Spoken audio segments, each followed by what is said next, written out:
A 50-Year Journey Come Full Circle. Written by Dr. Matthew A. Johnson. This is Chapter 9. I'm Willie Rose. This is called Hotel California. One of my favorite songs in my youth was Hotel California, produced and performed by the Eagles in 1977. Let's face it, the 1960s, 1970s, and 1980s created some of the best music known to mankind. I love the Facebook meme that says, "I may be old, but we had all the best music." Well, it's true. We did. Hotel California was an instant classic that will never be outdone by today's music artists. I love the lyrics in the song, especially "Last thing I remember, I was running for the door. I had to find the passage back to the place I was before." "Relax," said the night man. "We are programmed to receive. You can check out any time you like, but you can never leave." Little did I know how true these lyrics would play out in my own life regarding the Bigfoot phenomena. One night during the summer of 2005, I was sitting at home alone in our 5,000-square-foot house. The home was situated on 2½ acres on the Rogue River, 3 miles east of Grants Pass, Oregon. My wife was in Texas visiting her family and friends. I was watching a show on the large flat-screen TV in the living room. Both Spencer, an Irish wolfhound, and Sophie, a chocolate Labrador, were sleeping on the floor right next to me. Suddenly, both Spencer and Sophie jumped up on their feet from a sound sleep and began ferociously barking at something standing at the doorway from the living room to the foyer. The only problem was that I couldn't see anything at all. I told them to be quiet and stop barking. They continued to bark ferociously. I had never seen them kick into such a defensive posture before. Normally, they were both very mellow dogs and seldom ever barked at anything. No matter what I tried, they wouldn't stop barking. I threw a pillow at them. I yelled at them, and I even swatted Spencer in the butt. They kept on barking at something standing in the foyer that I couldn't see. Just as suddenly as they began to bark, they stopped. They looked confused and came over to me right away looking for reassurance and praise. They acted like they had just put their lives on the line to protect me. They wanted to hear that they did a good job and that they were good dogs. I sang their praises, loved on them, and petted them nonstop. While I was thanking the dogs for being so protective, I was puzzled by the fact that they both woke up from a deep sleep, barked ferociously at something that they both could see, and yet I couldn't see it at all. Very puzzling. Thanks to the pause button on the DVR, I was able to resume my show and finish it. About a half hour later, I walked from the living room through the foyer into the kitchen for a snack. Then I sat down at the computer on the other side of the kitchen and began to surf the internet. About an hour later, I heard 3 loud knocks at the front door. I wondered who it could be because I didn't see any cars drive through the locked gate and onto our fenced property.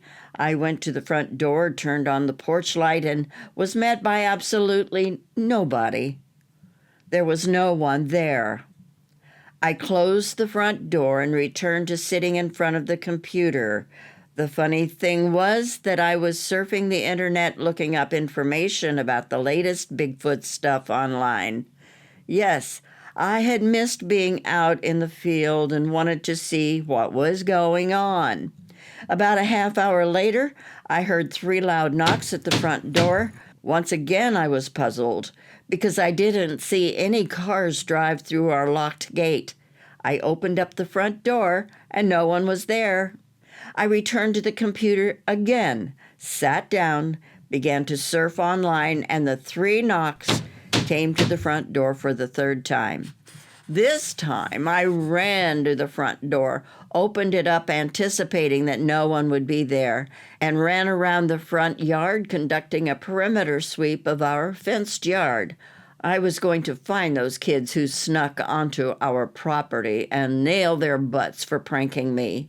The only problem was that the gate was secured and I never found anyone on our property.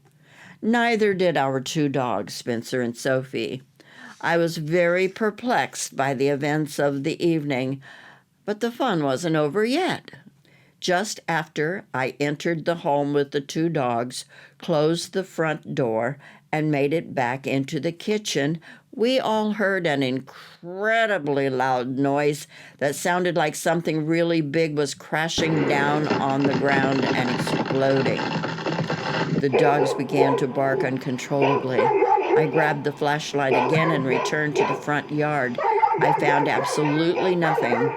We extended our sweep to the backyard. We started walking down the hill down toward the Rogue River, and that's when we found the very tall tree that fell over away from the river and in the direction of the house. I walked back inside the house with Spencer and Sophie and sat down in the living room. I called up my wife. I told her that I wasn't crazy and please listen to everything that I had to share before passing judgment. She listened to everything and asked me, "What do you think it is?" Something is obviously trying to get your attention. The question is who or what? After we hung up, I sat there alone in the living room with the 2 dogs and thought about her questions. Who or what is trying to get my attention? The next day, I went to work at my private practice office. When I was done seeing my last client, I walked out of the office, locked down the front door, and walked around the corner of the building and across the parking lot to my car. While doing so, I swore that I saw a Bigfoot standing by one of the trees next to the building. I saw the same thing the next 2 nights as I walked to my car.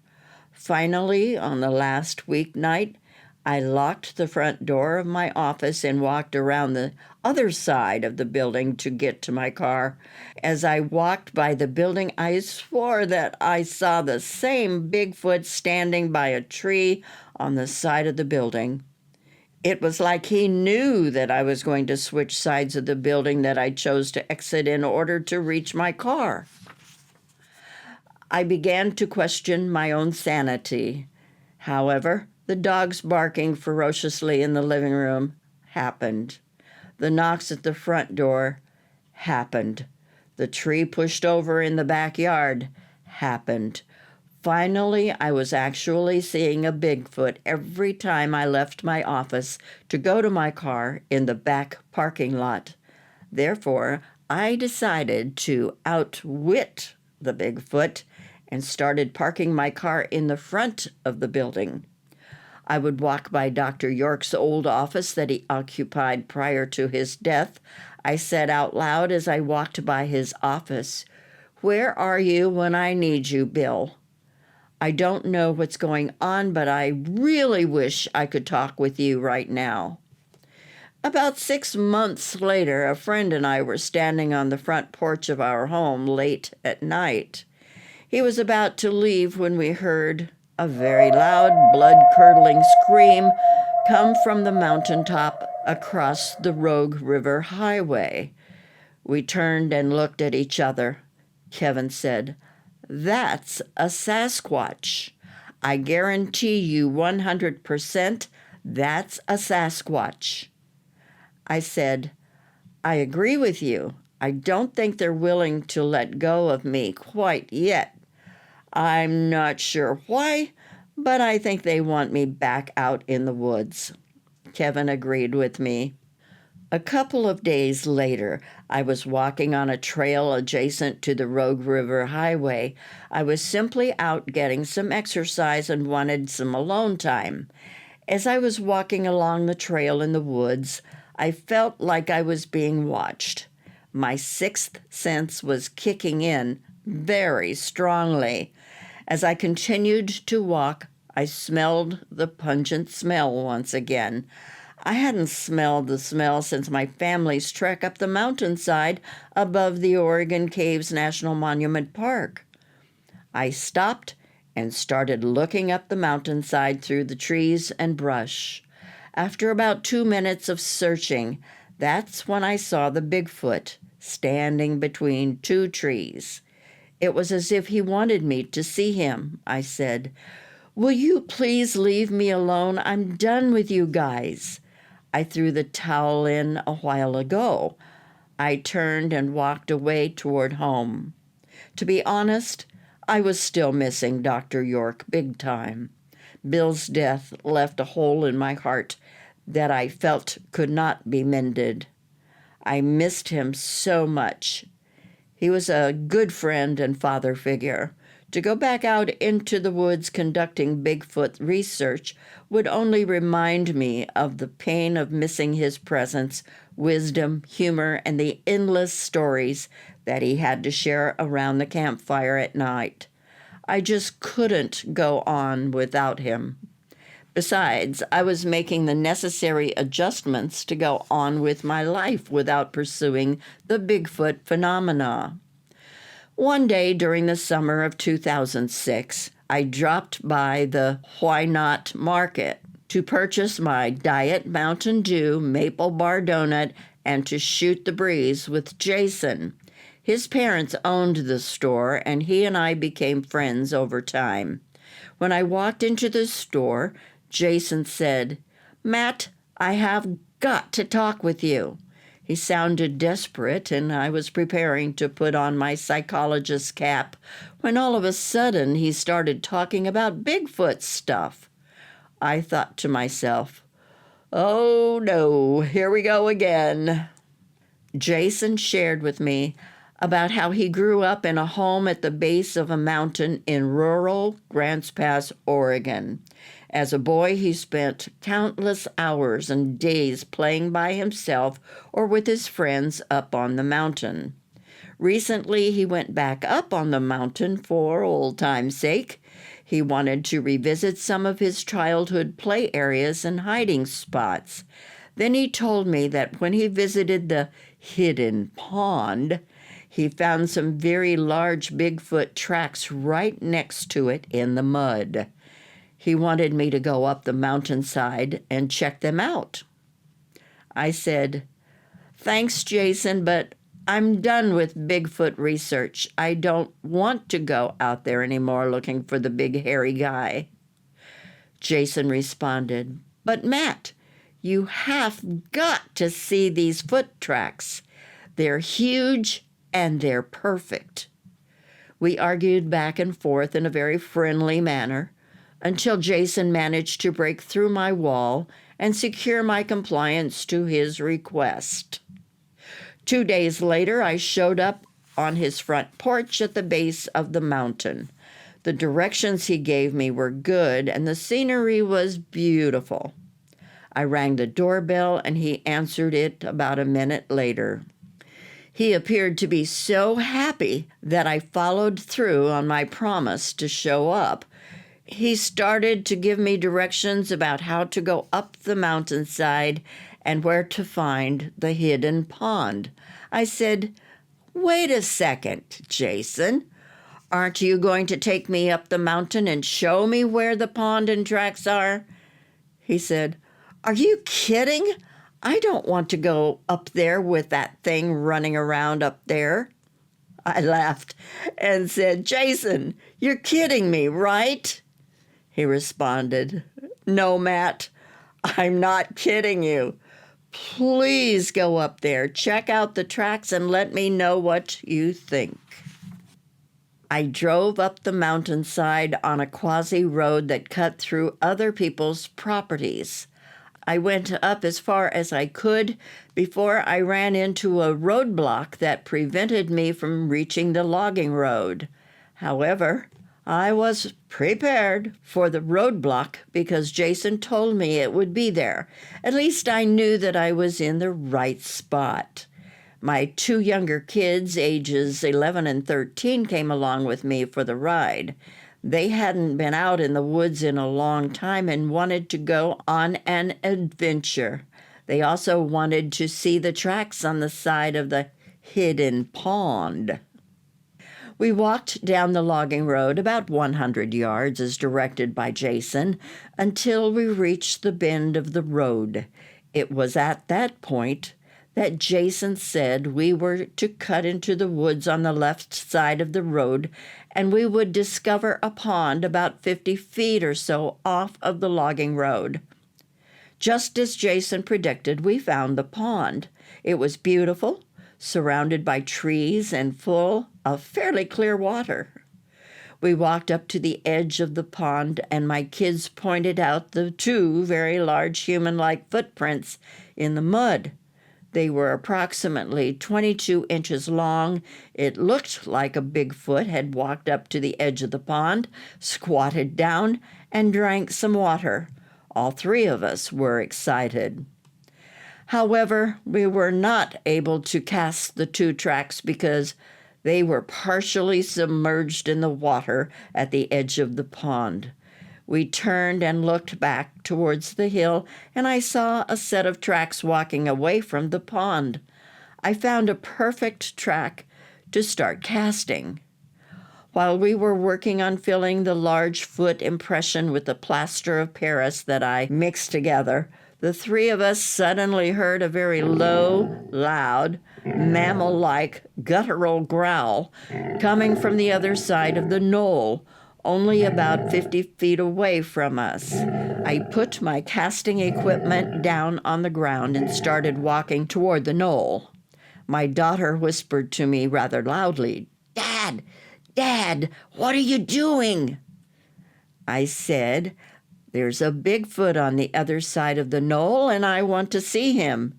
Then she whispered even louder, "Yes, we know. Get back here. What if he kills you?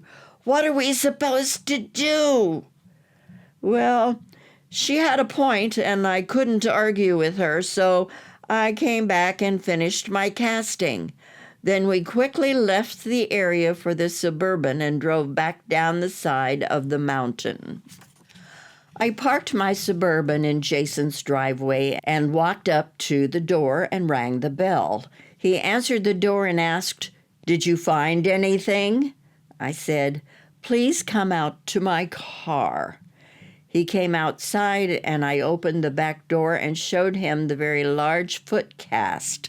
I said, "Jason, I don't mean to offend you by asking you the following question, but you aren't messing around with me, are you?"